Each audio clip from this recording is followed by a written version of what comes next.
అమరావతి రాజధాని ప్రాంతంలో రైతులు ఎదుర్కొంటున్న సమస్యల పరిష్కారంపై త్రిసభ్య కమిటీ కీలక సమావేశం జరిగింది. ఈ సమావేశానికి కేంద్ర మంత్రి పెమ్మసాని చంద్, రాష్ట్ర మంత్రి నారాయణ, ఎమ్మెల్యే శ్రావణ్ కుమార్, సిఆర్డీ అధికారులు హాజరయ్యారు. రాజధాని నిర్మాణ ప్రక్రియలో భాగంగా భూములు ఇచ్చిన ప్రతి రైతుకు న్యాయం చేసే దిశగా ప్రభుత్వం కట్టుబడి ఉందని మంత్రి నారాయణ సమావేశం అనంతరం తెలిపారు. ప్రస్తుతం ఫ్లాట్ల రిజిస్ట్రేషన్లు ప్రతిదినం కొనసాగుతున్నాయని, ఇప్పటికీ ఎక్కువ భాగం పనులు పూర్తయినప్పటికీ ఇంకా కేవలం 719 ఎకరాలకు మాత్రమే ఫ్లాట్ కేటాయింపులు మిగిలి ఉన్నాయని చెప్పారు. ముఖ్యమంత్రి గారి మీద నమ్మకంతో అమరావతి సిద్దిపేట జిల్లా గజ్వేల్ సమీకృత కార్యాలయం ప్రాంగణంలో ఇందిరా మహిళా శక్తి ద్వారా చీరల పంపిణీ కార్యక్రమం నిర్వహించారు. ఈ కార్యక్రమానికి రాష్ట్ర మంత్రి వివేక్ వెంకటస్వామి ప్రధాన అతిథిగా హాజరయ్యారు. ఎమ్మెల్సీ యాదవ్ రెడ్డి, జిల్లా కలెక్టర్ సహా పలువురు అధికారులు ఈ కార్యక్రమంలో పాల్గొన్నారు. మహిళల సంక్షేమమే ప్రభుత్వానికి ప్రధాన లక్ష్యమని, అందుకే ప్రతి పేద కుటుంబానికి చేరుకునే విధంగా ప్రత్యేక కార్యక్రమాలు అమలు చేస్తున్నామని మంత్రి వివేక్ తెలిపారు.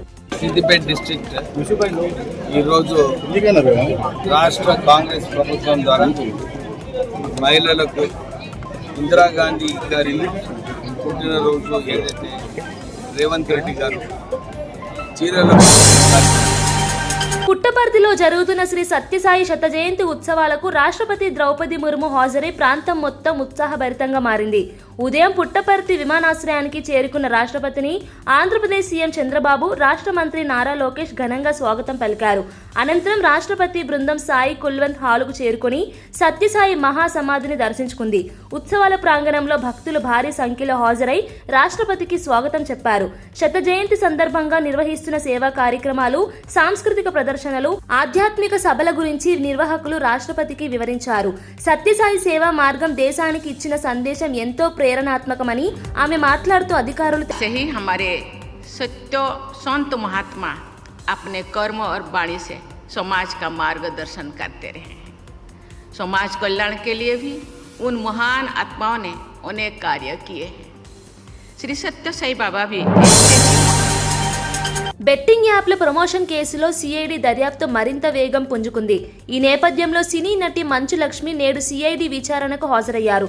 ఆమె చేరుకున్న వెంటనే అధికారులు సంబంధిత ప్రమోషన్లపై, కాంట్రాక్టులపై, ప్రచారానికి సంబంధించిన వివరాలపై ప్రశ్నలు అడిగినట్లు సమాచారం. ఈ కేసులో ఇప్పటికే శ్రీముఖి, నిధి అగర్వాల్, సన్నీ యాదవ్, అమృత చౌదరి, టేస్టీ తేజ, నటుడు రానా, ప్రకాష్ రాజ్ తదితరులను సిఐడి విచారించి వారి స్టేట్మెంట్లను నమోదు చేసింది. సోషల్ మీడియా ద్వారా బెట్టింగ్ యాప్స్ ప్రమోట్ చేసిన విధానం, అందుకు పొందిన పారితోషికం, యాప్ నిర్వాహకులతో ఉన్న సంబంధాలపై అధికారులు స్పష్టమైన సమాచారం సేకరిస్తున్నారు.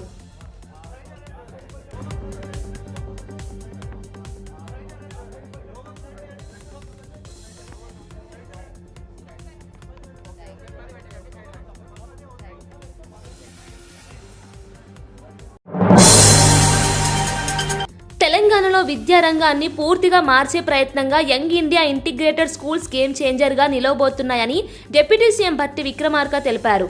ప్రపంచ స్థాయి ప్రమాణాలతో గ్లోబల్ కరికులం ఆధారంగా విద్యా బోధన అందేలా ఈ స్కూళ్లను ప్రత్యేకంగా రూపకల్పన చేసినట్లు ఆయన చెప్పారు.